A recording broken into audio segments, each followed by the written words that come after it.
우리 고백하겠습니다. 하나님 우리를 기뻐하십니다. 하나님 우리를 축복하십니다. 정말 이 자리에 함께한 여러분 모두를 하나님이 너무나 기뻐하시고 너무나 축복하심을 믿고 나아가는 모두가 되시기를 주님의 이름으로 축원합니다. 오늘 말씀은 예수님이 레위지파가 아니심에도 불구하고 충분히 대제사장의 역할을 감당하실 수 있다. 이것을 다시 한번 강조하는 말씀입니다. 이것이 과연 뭐가 그렇게 중요하길래 정말 예수님이 레위지파가 아님에도 불구하고 대제사장이 되실 수 있음을 여러 절에 걸쳐서 지속적으로 반복하고 계신 것일까요? 이 예수님 시대에는 레위지파가 아닌 사람이 제사장이 된다? 상상도 할 수 없는 일이었어요. 정말 레위지파 아닌 사람이 제사장이 된다는 것은 마치 미국에 흑인 노예가 있던 시절에 나중에 흑인 중에서 대통령이 나올 것이다 이야기하는 것과 똑같았어요. 이 미국 대통령 중에 흑인이 있죠. 버락 오바마가 흑인 대통령인데 만약 미국의 남부에서 흑인 노예 제도가 있었을 때 언젠가는 미국에서 흑인 대통령이 나올 것이다. 그럼 사람들이 뭐 말도 안 된다고 막 난리를 필 것 아니겠습니까?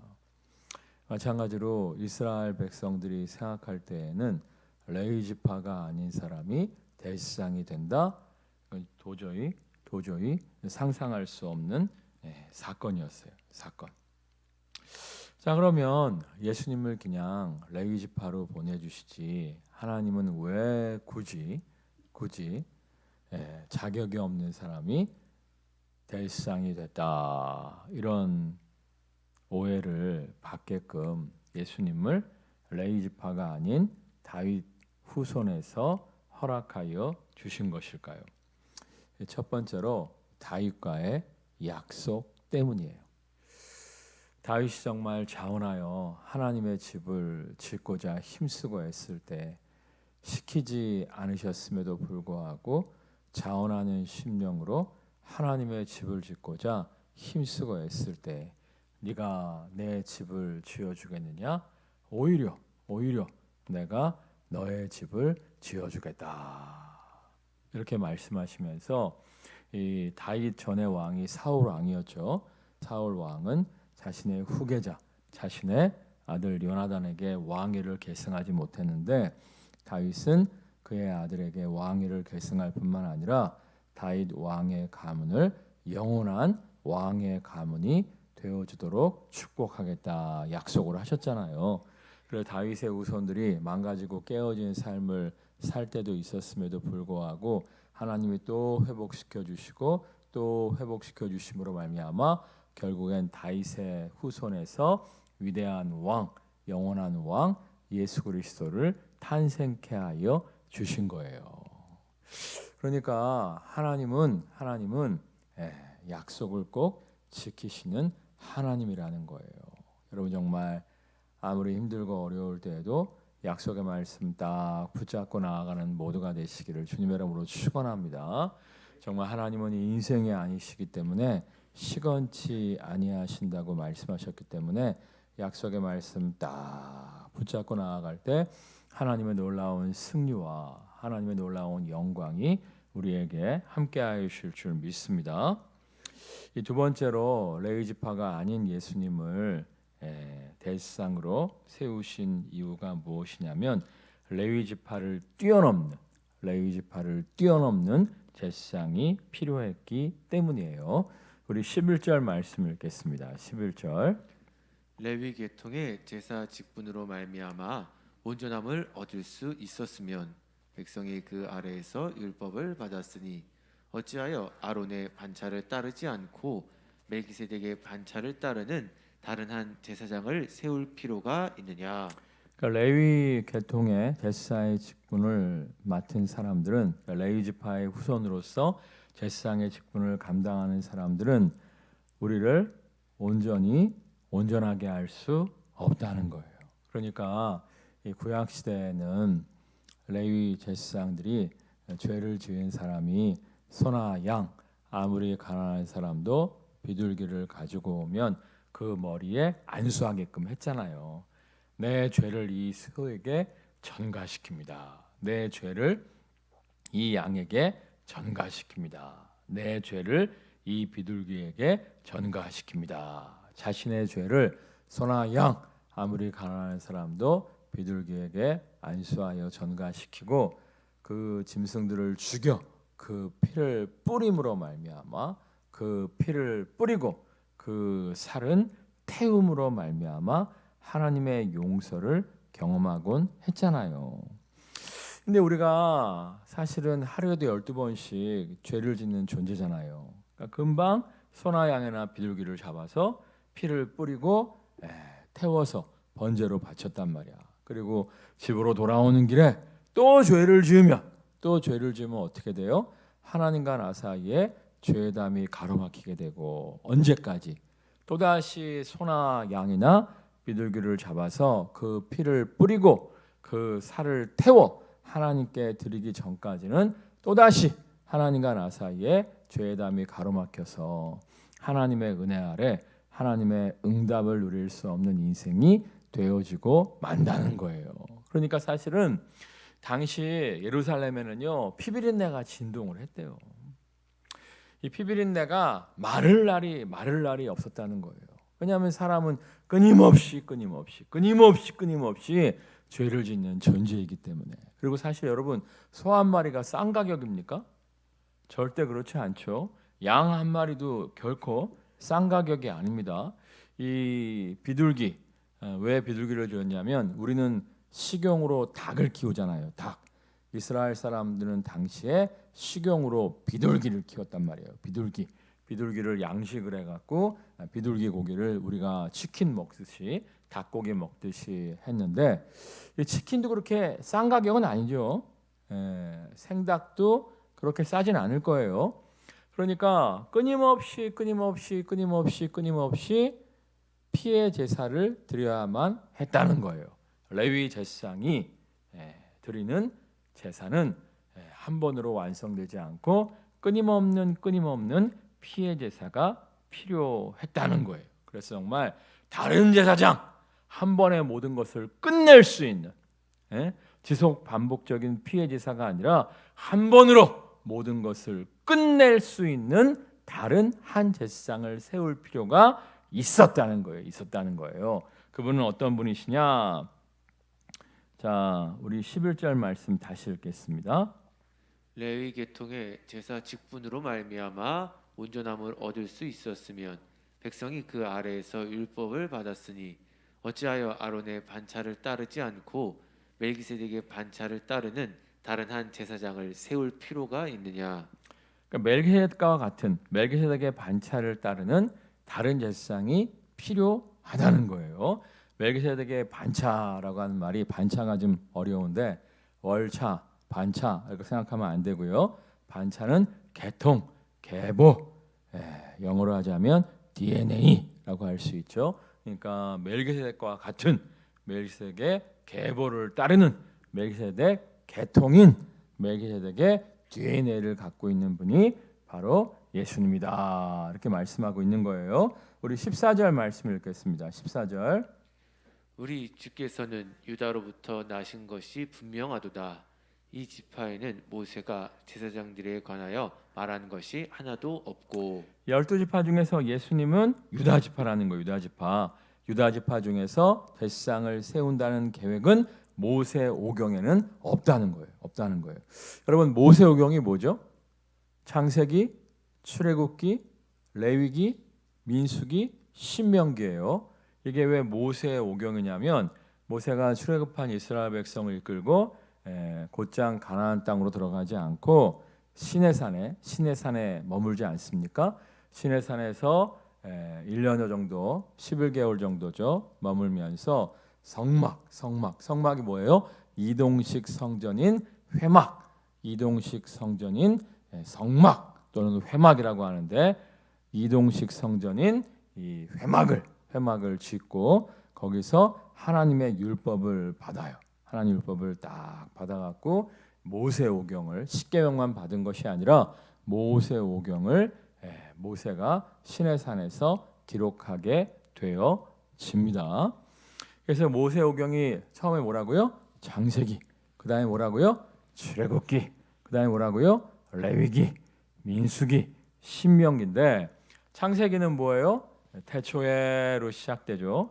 어떻게 세상이 시작됐는지, 어떻게 하나님께서 아브라함을 부르셔서 이스라엘 민족을 만드셨는지 그 스토리가 나와 있고, 출애굽기는 뭐예요? 애굽에서 종살이하는 이스라엘 백성들을 탈출시키는 이야기가 나와 있죠. 자, 그러면 이제 애굽에서 종살이하던 이스라엘 백성을 탈출시키셔서 시내산에서 언약을 맺으세요. 계약을 맺으세요. 너희가 내 백성이 되겠느냐? 너희가 나만 섬기겠느냐? 할 때 아멘 아멘 하죠. 그래서 이제 이스라엘 백성이 하나님 백성이 되어진 것인데, 그러면 하나님 백성이라면 누구 법대로 살아야 돼요? 하나님 법대로 살아야죠. 우리가 미국으로 이민 가면 어느 나라 법대로 살아야 돼요? 미국. 러시아로 이민 가면 어느 나라 법대로 살아야 되죠? 러시아. 마찬가지로 우리가 하나님 백성이 되었으면 하나님 나라의 법대로 살아야 돼요. 하나님 나라의 법을 정리해 놓은 것이 무엇이냐면 레위기예요. 레위기에서 하나님 백성으로서 어떻게 하나님을 섬겨야 되고, 하나님 백성으로서 어떻게 예배를 드려야 되고, 하나님 백성으로서 어떻게 제물을 드려야 되고, 하나님 백성으로서 어떠한 삶을 추구해야 할지를 자세히 기록하고 있어요. 그 레위기는 이스라엘 백성에게 헌법과 같은 거예요. 헌법. 우리나라도 헌법이 있죠. 헌법은 함부로 못 바꾸잖아요. 헌법 아래 이 하위법들이 있는 거예요. 하위법하고 상위법인 헌법이 부딪히면 어느 쪽에 편을 들게 돼 있어요? 어느 쪽을 추구하게 돼 있어요? 헌법을 추구하게 돼 있죠. 그렇죠? 하위법과 상위법이 부딪히면 상위법인 헌법으로 하위법을 다스리게 되어져 있죠. 하위법이 좀 헌법과 안 맞다면 헌법재판소에서 이 법은 헌법의 정신에 어긋나기 때문에 법의 효력을 발휘할 수 없다, 이렇게 해버리잖아요. 그러니까 헌법이 굉장히 중요한 건데 이스라엘 백성의 헌법이 뭐라고요? 레위기란 말이야. 레위기. 근데 레위기에 제사장은 누구만 할 수 있다? 레위 지파만 할 수 있다, 딱 명시가 되어 있는데 유다 지파인 예수님이 대제사장의 사명을 감당한다고 하니까 이게 말이 되냐 말이야. 우리의 헌법인 레위기에 분명히 레위 지파만 대제사장의 역할을 감당할 수 있다고 하는데 유다 지파인 예수님이 어떻게 우리의 제사장이 되어 주실 수 있겠느냐 했다는 거예요. 그래서 지금 여러 장을 거쳐서 예수님이 왜 레위 지파가 아니면서도 제사장이 되실 수밖에 없는지, 왜 되셔야 하는지 그것을 이야기하고 있는 거예요. 이게 참고적으로 아까 창세기가 뭐 하는 이야기라고? 세상이 어떻게 만들어졌나? 그 다음에 아브라함을 부르셔서 이스라엘 지파가 어떻게 형성되었나? 이스라엘 민족이 어떻게 형성되었나? 그 스토리라고 말씀드렸고, 출애굽기는 뭐라고요? 이스라엘 백성이 애굽에서 탈출하는 이야기를 다루고 있고, 하나님 백성 되겠다고 약속한 이스라엘 백성에게 어떻게 하나님 백성으로 살아야 할지 하나님 백성의 법, 이스라엘에서 헌법처럼 주신 것이 뭐라고요? 레위기. 그럼 레위기 다음엔 뭘까요? 힘들죠. 너무 어려운 거 여쭤봤어. 레위기 다음에 뭘까요? 민수기죠. 민수기. 우리 송전이 어성경 지금 신약하고 있는데 다음 학기에 이제 구약을 할 거예요. 구약은 이제 줌으로 안 하고 현장에서 모여서 송전이 할 건데, 하여튼 어성경 구약도 꼭 하셔서 창세기, 출애굽기, 레위기, 그 다음에 뭐라고요?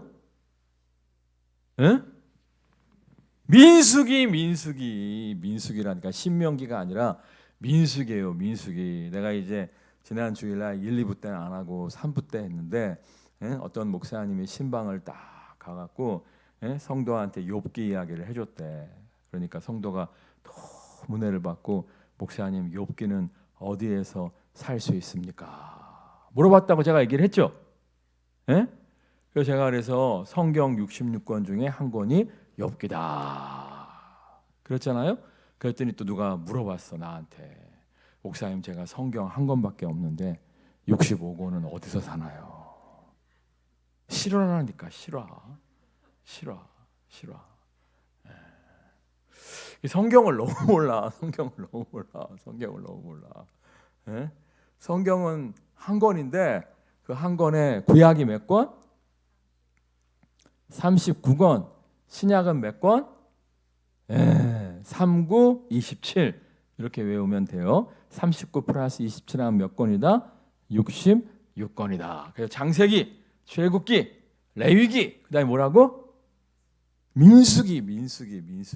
그러니까 이제 법을 주셔서 레위기라고 하는 헌법을 주셨는데 우리가 법을 안다고 해서 곧장 실천이 가능해요? 그건 아니잖아요. 이 법을 어떻게 실천해야 할지, 이 법대로 어떻게 살아야 할지 훈련시키는 과정이 민수기예요. 민수기. 자, 그다음에 신명기는 뭘까? 신명기는 이제 모세가 자신의 후계자 여호수아를 딱 세우고 은퇴하면서 나는 더 이상 끝이다. 가나안 땅에 못 들어간다. 고별 설교, 모세의 고별 설교가 모아져 있는 것이 신명기예요. 신명기는 출애굽부터 시작해갖고 쭉 모든 여정을 모세가 다시 한번 반복적으로 이야기하면서 앞으로 약속의 땅에서 어떻게 살아야 할지를 당부하는, 어떻게 보면 모세의 유언이라고 할 수가 있는 거예요. 아무튼 레위기가 뭐라고 이스라엘 백성에게? 우리나라 무엇과 같은 존재라고요? 헌법과 같은 것이 레위기인데, 레위기의 레위지파만 제사장이 될 수 있다고 써 있는데 유다 지파인 예수 그리스도가 대제사장이 되셨다고 하니까 말이 안 된다라고 이야기를 했다는 거예요. 자, 그런데 아까 11절에 이야기한 멜기세덱도 레위지파예요? 레위지파가 아니에요? 레위지파가 아니죠. 우리 히브리서 참고 구절 보겠습니다. 히브리서 7장 시작. 아버지도 없고 어머니도 없고 족보도 없고 시작한 날도 없고 생명의 끝도 없어 하나님의 아들과 닮아서 항상 제사장으로 있느니라. 그렇죠. 아브라함의 후손이 12지파인데 아브라함의 후손 12지파 레위지파가 탄생하기 전에 아브라함이 멜기세덱을 만나서 하나님의 축복을 경험하죠. 그러니까 이 멜기세덱은 레위지파일 수가 없죠. 왜냐하면 아브라함이 이삭을 낳고 이삭이 야곱을 낳고 야곱이 12자손을 낳아서 12자손 중에 한 지파가 레위지파이기 때문에 아브라함이 멜기세덱을 만났을 때에는 레위지파가 존재할 수가 없는 거죠. 그러니까 멜기세덱은 레위지파가 아니었음에도 불구하고 하나님의 제사장의 역할을 감당했다는 거예요. 그렇다면 예수님도 레위지파가 아님에도 불구하고 멜기세덱과 같은 존재이기 때문에 제사장의 역할을 감당하실 수 있다 이렇게 말씀하시는 건데, 제가 지난 시간에 이 7장 3절에서 번역이 좀 미흡한 부분이 있다고 말씀드렸어요. 하나님의 아들과 닮아서가 아니라 정확한 번역은 뭐라고요? 하나님의 아들과 같아서라고 하는 거예요. 멜기세덱이 하나님의 아들처럼 정말 시작도 없고 끝도 없고 뭐 그런 존재라는 거예요. 그렇다면 예수 그리스도도 태초부터 계셨던 분이기 때문에 충분히 우리의 대제사장이 되실 수 있다는 거예요. 이 사실을 믿는 모두가 되시기를 주님의 이름으로 축원합니다. 그러니까 제가 저번에 동방정교에 대해서 한번 이야기를 드렸는데, 이 원래 동방정교가 초대교회의 신앙을 그대로 계승하고 있는 가장 오래된 기독교 종파라고 말씀드렸죠. 이 동방정교에서 로만 카톨릭이 나온 것이고, 로만 카톨릭이 썩어 문드러지니까 종교개혁을 통해서 우리 개신교 프로테스탄트가 나왔다고 말씀을 드렸죠. 그러니까 원래 뿌리는 뭐다?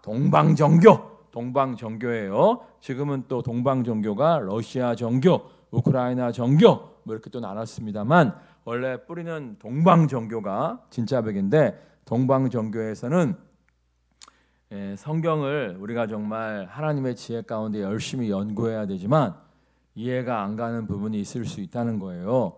어떤 부분은 정말 믿음으로밖에 해석이 안 되는 부분이 있다는 거예요. 믿음의 도약이 필요하다는 거예요. 믿음의 도약. 그래서 여러분들이 이 정도로 끝내야 돼요. 멜기세덱은 또 뭐야? 뭐 이래 버리시면 안 되고, 정말 예수님처럼 정말 하나님의 아들과 같이 어디서 갑자기 나타나는지, 부모가 있는지 없는지 모르는 존재가 멜기세덱인데, 그가 레위지파의 조상 아브라함을 축복해 준 것처럼 정말 멜기세덱과 같은 예수님도 레위지파가 아니지만 우리의 대제사장이 되셔서 우리를 정말 피의 제사로부터 구원하실 수 있다. 이 사실을 믿어버리는 모두가 되시기를 주님의 이름으로 축원합니다. 그래서 일단 믿고 나아갈 때 우리가 소나 양이나 비둘기를 매번 잡지 않는다 할지라도 예수 그리스도의 십자가의 붉은 피가 우리의 모든 죄와 저주를 정결케 하여 주심으로 말미암아 담대히 하나님의 은혜의 보좌 앞에 나아갈 수가 있습니다. 정말 예수 그리스도의 보혈의 피로 말미암아 하나님과 우리 사이의 죄의 담은 무너졌습니다. 그래서 정말 우리가 이 날이면 날마다 소나 양이나 피의 제사를 드리지 않는다고 할지라도 예수 그리스도의 보혈의 피를 의지하여 하나님의 은혜 아래 살아갈 수가 있는 것이고, 정말 죄의 담이 허물어짐으로 말미암아 하나님의 응답의 축복 가운데 살아갈 수가 있습니다. 이 사실을 믿고 나아가는 모두가 되시기를 주님의 이름으로 축원합니다. 사실 삼위일체 교리도 이성적으로 터득한 교리가 아니라 경험적으로 터득한 교리예요. 왜냐하면 이제 하나님은 한 분이라고 알고 있는데 예수님이 나를 통해서 너희가 하나님을 만났다 이렇게 말씀을 하셨잖아요. 근데 정말 예수님을 통해서 하나님의 여러 가지 기적과 역사를 제자들이 경험한 거예요. 야, 이분은 정말 하나님의 가운데 토막이다 말이야. 하나님의 붕어빵이다 말이야. 이분은 진짜 배기로 하나님의 아들이다 하면서 경험적으로 하나님 이꼬르 예수님인 것을 경험한 거예요. 요즘이야 뭐 복제인간 뭐 이렇게 해갖고 막 저 같은 존재도 막 수백 명 찍어낼 수 있다고 이제는 다 믿지만 그 당시는 복제인간에 대한 개념이 없었잖아요. 쌍둥이에 대한 개념은 있었지만 쌍둥이 달라요. 똑같아요. 다르죠. 우리 교회 그 유치부에 그 쌍둥이가 있는데 걔네들이 이렇게 무슨 유치부 크리스마스 영상 찍어놓은 거 보니까 노래가 탁 틀어지니까 한쪽은 막 뛰면서 열심히 하는데 한쪽은 수줍어 하더라고. 아니 똑같은 쌍둥이인데도 성격이 달라. 여기 엄마도 앉아있네. 내가 너무 다른 거야 둘이. 한쪽은 막 신나갖고 막 그러는데 한쪽은 막 쭈삣쭈삣 하는데 야, 한날 한시에 뭐 몇 초 차이 안 났을 것 같은데 몇 분 차이 났나? 하여튼 어떻게 이렇게 성격이 다를까? 그리고 자세히 뜯어봤더니 얼굴도 좀 다르더라고. 달라. 쌍둥이는 달라. 똑같지 않아. 근데 복제인간은 똑같잖아. 근데 예수님 당시에는 복제인간 얘기하면 아무도 이해를 못하잖아. 그런데 그들이 경험을 한 거야. 하나님은 한 분이신데 예수님을 통해서 하나님이 경험되어지네. 그러면 하나님의 붕어빵은 예수님, 하나님하고 예수님 일체 이렇게 정리가 된 거예요. 근데 예수님이 어느 날 내가 하나님이 보내신 보혜사인데, 보혜사가 뭐예요? 보호할 보, 은혜해, 스승사.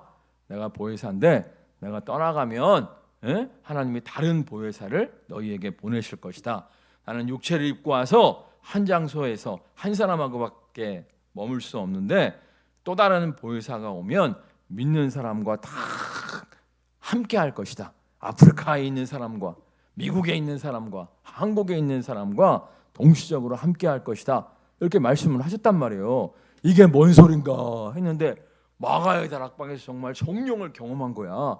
제 아들이 흩어져 갖고 막 복음을 전하는데 아프리카에서 복음 전할 때도 성령이 함께 하시고, 저 스페인 가서 복음을 전파할 때도 성령이 함께 하시고, 베드로 안에도 함께 하시고, 사도 바울 안에도 함께 하시고, 요한 안에도 함께 하시고, 믿는 사람들과 다 함께 하시는 예수 그리스도의 영, 하나님의 영, 성령을 경험한 거야. 그러니까 야, 이분이 정말 예수님하고 똑같은 분인데 예수님하고 똑같은 분이 우리 안에 한 분씩 거하시는구나. 그러니까 하나님하고 붕어빵이 누구라고? 예수님. 예수님하고 붕어빵이 누구라고? 성령님. 그래서 하나님, 예수님, 성령님이 세 분이신데 본질상 똑같은 분이구나. 이 꼴이구나.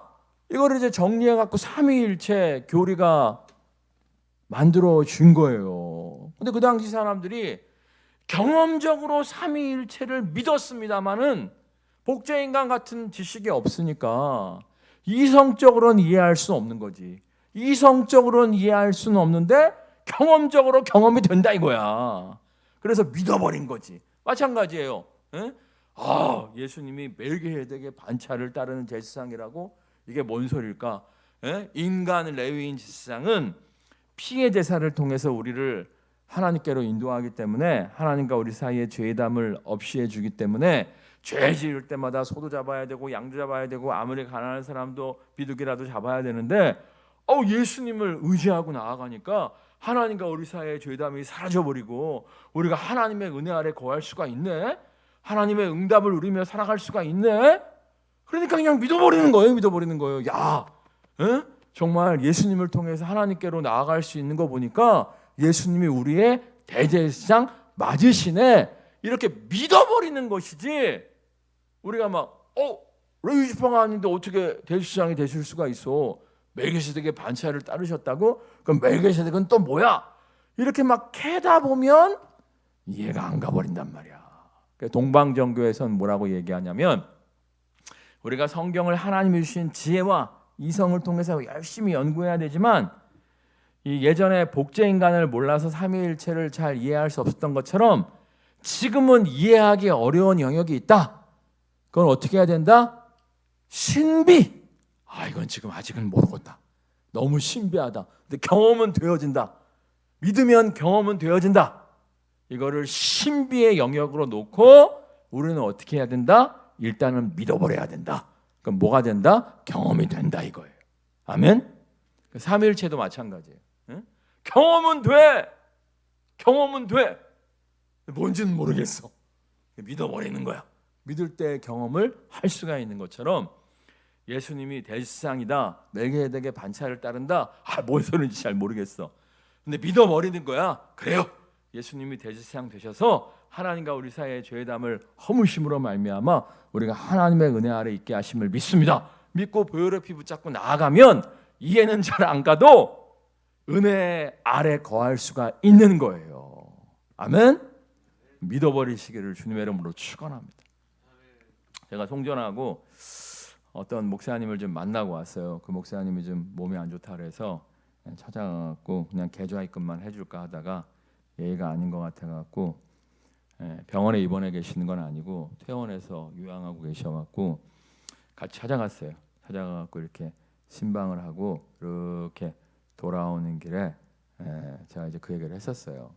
내가 신학교 때 책을 너무 많이 읽다 보니까 막 사신 신학, 죽음의 신학, 뭐 프롤레타리아 혁명론, 유물론 이런 거 너무 책을 많이 읽다 보니까 막 헷갈렸던 때가 있었다. 그래갖고 진짜 너무 힘들었던 때가 있었는데 그때 내가 칼 바르트라는 신학자를 만났다. 칼 바르트가 당신의 독일 신학이 성경을 하나님의 말씀으로 인정하지 않고 성경의 모든 기적들을 이성적으로 이해할 수 없다는 이유로 믿지 않던 시대에 칼 바르트가 무슨 얘기를 했냐면 물을 걷는 예수님, 풍랑을 잠잠케 하시는 예수님 이해가 안 갈 수 있다. 근데 우리에게 도약이 필요하다. 도약. 어떤 도약? 이해가 안 가도 믿어버리겠다는 도약이 필요하다. 이해는 안 가지만 믿어버리면 경험할 수 있다. 내가 그 칼바르트의 그 한 문장을 딱 읽고 우리에게는 믿음의 도약이 필요하다. 그 한 문장을 딱 읽고 하나님, 내가 다시 믿어버리겠습니다 하고 나아갔더니 막 살아계신 하나님이 경험이 되더라. 뭐 이런 얘기를 잠깐 했는데 정말이에요. 우리가 이제 무리를 걷는 예수님 이성적으로 이해가 안 갈 수가 있죠. 요즘은 과학적으로 그것도 다 풀더라고. 근데 어쨌거나 풍랑을 잠잠케 하신 예수님, 이성적으로는 좀 이해가 안 갈 수가 있죠. 근데 믿어버리면 어때요? 우리의 인생 속에서 풍랑을 잠잠케 하시는 예수님을 만날 수가 있다는 거예요. 믿어버리면 때로는 무리를 걷게 하시는 주님의 기적을 우리가 경험할 수가 있다는 거예요. 아니 진짜 무리를 걷는다는 게 아니라 무리를 걷는 것과 같은 예상치 못한 하나님의 놀라운 축복과 은혜를 경험할 수가 있다는 거예요. 정말 이 사실을 믿고 나아가는 모두가 되시기를 주님의 이름으로 축원합니다. 제 이야기의 핵심은 뭐냐면 이성적으로 좀 이해가 안 가더라도 믿어버리면 대제사장 대신 예수 그리스도의 능력을, 은혜를 우리가 경험할 수가 있다는 거예요. 정말 예수님의 대제사장 되심을 믿고 그분의 보혈의 피를 의지하여 담대히 하나님의 은혜 보좌 앞으로 나아가는 모두가 되시기를 주님의 이름으로 축원합니다. 그럴 때 우리가 정말 하나님의 놀라운 축복과 능력을 누리게 될 줄 믿습니다. 그리고 예수님이 대제사장 되신다는 것은 이제 어느 날 갑자기 이제 예수님이 얘기하신 것이 아니라 오래된 예언에 나와 있어요. 우리 시편으로 넘어가겠습니다. 시편 참고 구절, 시편 시작. 여호와는 맹세하고 변하지 아니하시리라. 이르시기를 너는 멜기세덱의 서열을 따라 영원한 제사장이라 하시었도다. 주의 오른쪽에 계신 주께서 그의 노하시는 날에 왕들을 쳐서 깨뜨리실 것이라. 예, 이게 다윗의 시편인데 다윗이 지금으로부터 약 3,000년 전 사람이죠. 그러니까 예수님 오시기 1,000년 전에, 예수님 오시기 1,000년 전에 다윗이 성령에 충만해 갖고 하나님의 영에 사로잡혀 갖고 정말 예수 그리스도를 예언한 말씀이에요. 그러니까 여기 보면 너는 멜기세덱의 서열을 따라 영원한 제사장이라 하셨도다. 예수님을 얘기하는 거예요. 예? 어느 날 갑자기 신약 성경의 기록자들이 예수님은 멜기세덱의 반차를 따르신 분이다 주장한 것이 아니라 예수님 오시기 1,000년 전에 다윗이 성령 충만해서 기록한 시편 속에서 예수 그리스도가 하나님의 아들이 멜기세덱의 반차를 따라 영원한 제사장으로 오실 것을 말씀하고 있는 거예요. 그다음에 이제 5절에 보면 5절 같이 읽겠습니다. 시편 5절이에요. 시작. 주의 오른쪽에 계신 주께서 그의 노하시는 날에 왕들을 쳐서 깨뜨리실 것이라. 첫 번째 주는 하나님이고 예수님이 부활 승천하셔서 하나님 보좌 우편에 앉으셨다 그랬잖아요. 우편에 앉았다는 뜻이 뭐라고? 하나님의 대리자라는 뜻이죠.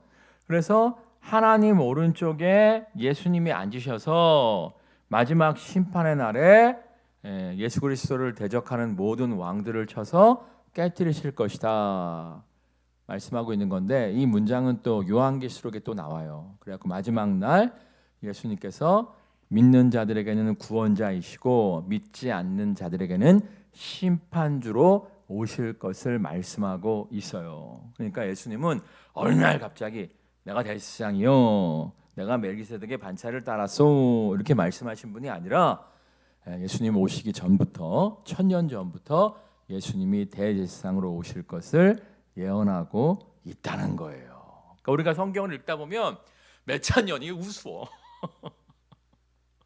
그리고 이게 성경이 아까 몇 권이라고 말씀드렸죠? 66권. 그러니까 수천 년 동안 기록된 말씀이 기승전결이 딱 맞아. 그러니까 내가 이제 성경을 열심히 연구하다가 야, 이 성경이 진짜 베개로 하나님 말씀이구나. 이걸 믿을 수밖에 없었던 것이 무엇이냐면 레위기의 여러 가지 법전들을 보면 현대의 법을 능가하는 것들이 참 많이 있어요. 그 시대의 사람들이 이렇게 막 멋진 법을 만들었다?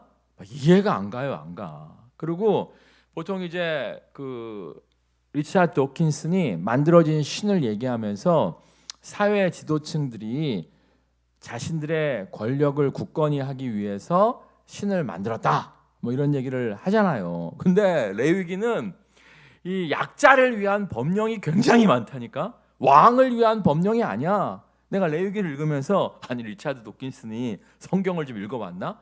예? 정말 지배계급들이, 권력자들이 백성을 다스리기 위해서 신을 만들었다? 웃기고 있네. 그랬으면 왕은 무조건 잘 먹고 잘 살아야 되고 백성들은 왕에게 무조건 충성해야 된다, 이렇게 레위기에 기록이 되어 있을 거 아니에요. 근데 레위기에 보면 왕은 하나님의 대리자로서 백성을 잘 섬기는 목자에 불과하다 이렇게 나와 있어요. 그러니까 권력자들을 위한 법이 레위기가 아니야. 리차드 도킨슨이 레위기를 읽어보지도 못했으면서 권력자들을 위해서 신을 권력자들이 만들었다. 말도 안 되는 이야기야. 말도 안 되는 이야기야. 아니 공자 이야기에는 지금 이해가 가는 부분이 있어요. 공자는 이제 군사부 일체라고 얘기하면서 왕에 대해서 무조건 충성해야 될 것을 얘기하잖아요. 그러니까 유교는 진짜 통치 철학인 거 맞아. 예. 그 당시에 왕들을 위해서 공자가 이제 만든 통치 철학이 논어인 거 맞아. 논어인 거 맞아. 근데 레위기는 절대 그렇지 않다니까. 레위기를 읽히면 읽힐수록 권력자들한테 손해예요, 손해. 그래서 정말 내가 그런 걸 발견한 다음부터 그리고 정말 수천 년 전에 각자 다른 곳에서 쓰여진 말씀들이 정말 이 왁구가 딱 맞아. 왁구가 딱 들어맞아. 이걸 보면서 야 진짜 놀랍단 말이야. 응? 예수님에 대한 예언이 몇백 가지가 되는데 몇백 가지 예언이 기가 막히게 다 응답이 돼요. 그렇게 하려고 해도 못하겠어. 성경을 정말 정직하게 깊이 있게 연구하다 보면 정말 하나님의 살아계심을 믿을 수밖에 없고 요한계시록이 언젠가는 성취될 것을 믿을 수밖에 없어요. 믿을 수밖에 없어요. 네. 원래 사실은 성경이 65권 될 뻔했어요. 왜냐하면 요한계시록을 좀 빼려고 했었어요. 빼려고. 왜냐하면 너무 신비주의적이다. 너무 말이 안 된다. 그래갖고 막 빼려고 했었는데 하여튼 신비하게 하나님께서 안 빠지게 보존을 시켜주신 건데 요즘 들어서 많은 성경학자들이 요한계시록은 최고의 성경이다라고 이야기를 하잖아. 왜 그러냐면 요한계시록을 제대로 해석을 해내려면 창세기부터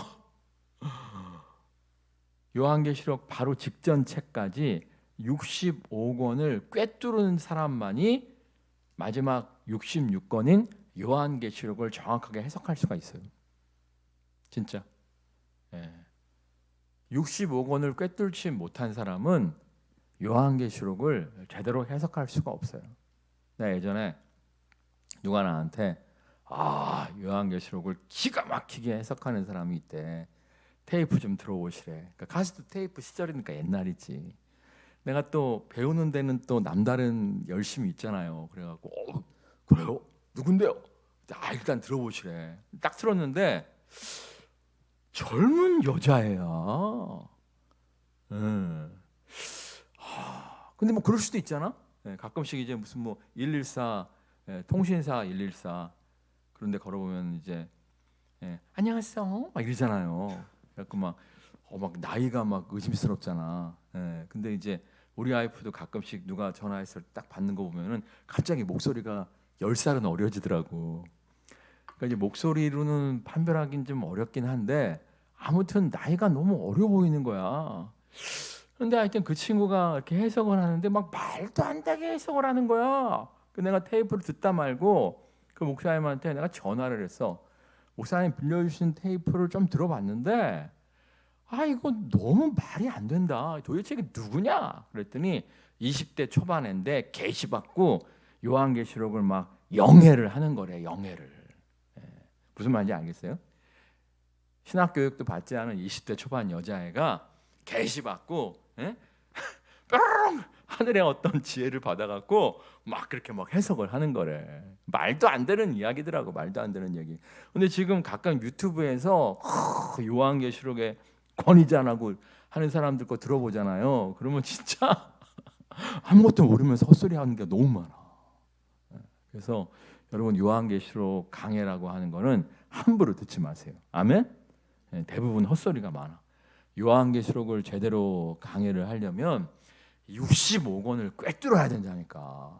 그래서 얼마 전에 나랑 친하게 지내는 목사님이 날 꼬시더라고.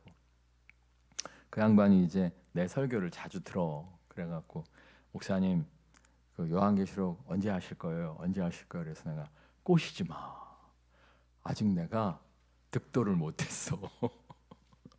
10년 후쯤에 생각해 볼게. 뭐 이런 얘기를 좀 했었는데 어쨌거나 이 5절은 예수님 오시기 1000년 전에 기록된 건데 이 5절은 요한계시록의 마지막 장면을 이야기하고 있는 거예요. 마지막 장면.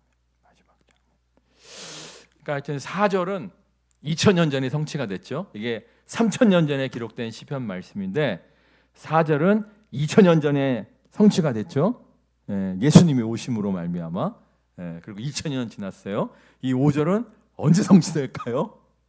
2000년, 3000년 지났는데 5절은 3000년 지났는데 언제 성취될까요? 잘 모르겠어. 러시아가 핵폭탄 발사하면 성취가 되겠지. 하여튼 여러분 이 예수 그리스도의 대상 되심은 어느 날 갑자기 된 게 아니라 예수님 오시기 1000년 전부터 예언된 사실이라는 것을 알아주시기를 부탁드리겠습니다. 마지막으로 19절 말씀 읽겠습니다. 19절. 율법은 아무것도 온전하게 못할지라 이에 더 좋은 소망이 생기니 이것으로 우리가 하나님께 가까이 가느니라. 그러니까 이제 시내산에서 받은 율법 레위기 법전에는 레위 지파만 대상이 될 수 있다 이렇게 되어 있는데 더 좋은 소망 그러니까 레위 지파가 아니신 예수님이 영원한 대지상이 되셔서 한 번에 우리의 모든 죄를 십자가 위에서 대신하심으로 말미암아 더 이상 피해 제사가 필요 있다 없다? 필요 없다. 이게 우리의 소망이라는 거예요. 옛날에는 피해 제사를 드려도 집으로 가다가 또 죄를 졌어. 그럼 하나님과 우리 사이의 죄담이 꽉 가로막히는 거야. 그러면 다음 날 가서 또 피해 제사를 드리지 않으면 우리가 하나님의 은혜 아래 살 수가 없었어요. 근데 이제는 또 쓰러지고 또 자빠져도 그때마다 예수 그리스도의 보혈의 피를 힘입으면 우리는 지속적으로 하나님의 은혜 아래 거할 수 있다는 거예요. 이 사실을 믿으십니까? 이게 우리의 첫 번째 소망이라는 거예요. 따라하겠습니다. 우리의 부족함과 우리의 연약함에도 불구하고 우리가 예수 그리스도를 믿음으로 하나님의 은혜 아래 있습니다. 정말 이 사실을 믿고 나아가는 모두가 되시기를 주님의 이름으로 축원합니다. 하여튼 내가 지난 주일날 내가 그 기도를 했어요. 주일날 저녁 때 하나님 나의 부족함과 나의 연약함과 나의 죄악됨에도 불구하고 제가 예수 그리스도를 믿음으로 말미암아 하나님의 은혜 아래 있음을 믿습니다. 정말 내가 나의 죄악됨과 나의 연약함과 나의 부족함에도 불구하고 내가 예수 그리스도를 믿음으로 말미암아 하나님의 은혜 아래 있음을 믿습니다. 하나님의 은혜 아래 있기 때문에 정말 하나님과 나 사이의 죄의 담은 이미 무너졌고 내 기도 하나님이 응답해 주실 줄 믿습니다. 그래서 내가 간절한 기도를 드렸어요. 간절한 기도. 근데 이게 뭐였냐면 우리 막내가 비대면 수업이었는데 갑자기 학교에서 이왕 비대면인 거 끝까지 비대면을 하지 대면 수업을 한다 해갖고 기숙사에 들어갔단 말이에요. 지난 주일 저녁 때. 그래서 정말 이 큰애는 뭐 어디다 던져놔도 내가 걱정을 안 하는데 이 막내를 기숙사로 보내는데 내가 오만 걱정이 다 되더라고. 통학을 시킬까? 볼 생각을 다 하다가 통학을 시키면 4시간이 넘거든 왕복. 그래갖고 내가 애를 막 와이프하고 밤에 이제 기숙사로 이제 실어다 주면서 주님 내가 은혜 아래 있습니다. 좋은 룸메이트를 만나게 해주십시오. 좋은 룸메이트 만났대. 그래갖고 기숙사 안 들어갔으면 큰일 날 뻔했대. 기숙사 들어갔더니 너무 좋대. 내가 참 이 애비는 말이야. 내가 군대 보내는 엄마 마음을 알겠어. 군대도 아닌데 얼마나 걱정이 되는지. 근데 어쨌거나 우리가 우리의 부족함과 연약함에도 불구하고 보혈의 피를 붙잡을 때 우리가 정말 죄의 담이 무너짐으로 말미암아 응답의 은혜를 누릴 수가 있는 거예요. 아멘. 두 번째 소망은 뭐냐면 우리의 대지상 되신 주님께서 우리도 무엇으로 부르셨다? 우리도 제사장으로 부르셨다는 거예요. 따라하겠습니다. 우리도 제사장으로 부르심을 받았습니다. 이게 엄청난 특권이에요. 여러분 뭐 그런가 보다 하는데 정말 레위 지파가 아니면 제사장이 될 수가 없다니까. 사실 레위 지파 중에서도 다 대제사장 되는 거 아니에요. 레위 지파 중에서도 아론의 후예들만이 대제사장이 될 수 있는 것이지 대부분은 그냥 성전이나 지키고 성전 청소나 하고 뭐 이런 존재였지 제사장의 역할은 아론 지파만 되는 거예요. 아론 지파. 근데 우리 모두가 예수님을 믿는 우리 모두가 왕 같은 제사장의 사명을 감당할 수가 있는 특권을 얻은 거예요. 여러분들이 가정에서 일터에서 제사장의 사명을 감당할 수가 있습니다. 이 특권을 알고 제사장의 사명을 감당하는 모두가 되시기를 주님의 이름으로 축원합니다. 우리가 제사장으로 쓰임 받는 기쁨을 누리는 거예요. 내가 이제 100년을 살고 보니 그 책을 읽으면서 뭐 다 동의할 수는 없었습니다만 그 양반이 이야기하는 것 중에 이제 두 가지가 동의가 되더라고. 그게 뭐냐면은 100년을 살고 보니까 최고의 성품은 성실이래. 성실. 그 양반 이야기가 그래. 두 번째는 뭐냐면 행복. 최고의 행복은 뭐냐면 쓰임 받는 기쁨이라는 거예요. 쓰임 받는 기쁨. 여러분 정말 제사장으로서 왕 같은 제사장으로서 쓰임 받는 기쁨 누리시기를 주님의 이름으로 축원합니다. 가정에서 일터에서 잃어버린 영혼을 구원하고 헤매는 영혼들을 주께로 인도하는 제사장의 기쁨 누리는 모두가 되시기를 주님의 이름으로 축원합니다. 우리 찬양하겠습니다.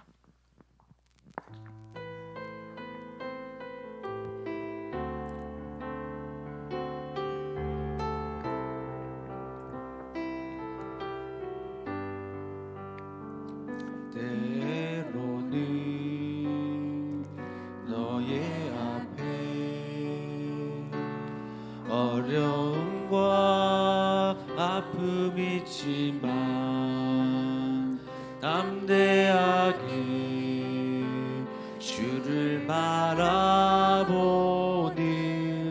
너의 영혼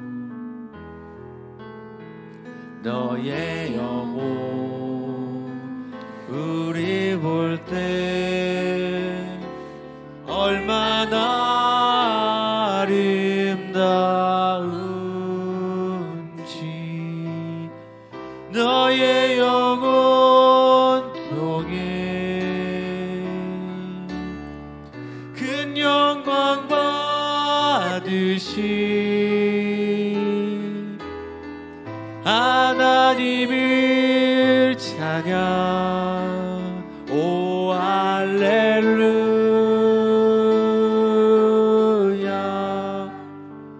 너는 택한 족속이요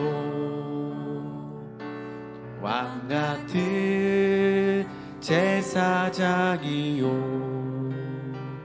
거룩한 나라 하나님의 소유된 백성 너의 영혼 우리 볼 때 얼마나 사랑스러운지 너의 영혼 통해 큰 영광 받으시 하나님을 찬양 오 할렐루야 너의 영혼 통해 너의 영혼 통해 큰 영광 받으시 하나님을 찬양 오 할렐루야